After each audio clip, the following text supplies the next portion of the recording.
যে প্রোডাক্টটি নিয়ে আমি এসেছি তার নাম হচ্ছে এসিকাল ডি। এর ভিতরে রয়েছে ক্যালসিয়াম প্লাস ভিটামিন ডি3।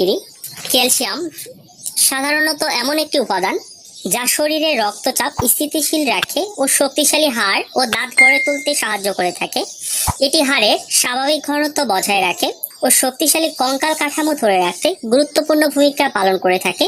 কিন্তু খাবারের সাথে যথেষ্ট ক্যালসিয়াম না দিলে হাড়ের ঘনত্ব ধীরে ধীরে কমতে থাকে ও হাড় ক্ষয় হতে থাকে।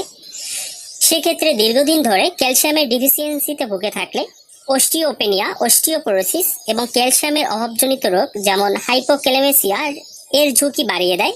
এছাড়াও ক্যালসিয়াম পেশি সংকোচন স্নায়ুর মাধ্যমে বার্তা প্রেরণ এবং হরমোন রিলিজের ক্ষেত্রে একটি গুরুত্বপূর্ণ ভূমিকা পালন করে থাকে। তো এই এসিক্যাল ডি সম্পর্কে আজকে আমরা বিস্তারিত জানবো। এই ট্যাবলেটটি গর্ভকালীন অবস্থায় কিংবা এই ট্যাবলেটটি কিভাবে খাবো, এটি খাবার নিয়ম কি সে সম্পর্কে আজকে আমরা বিস্তারিত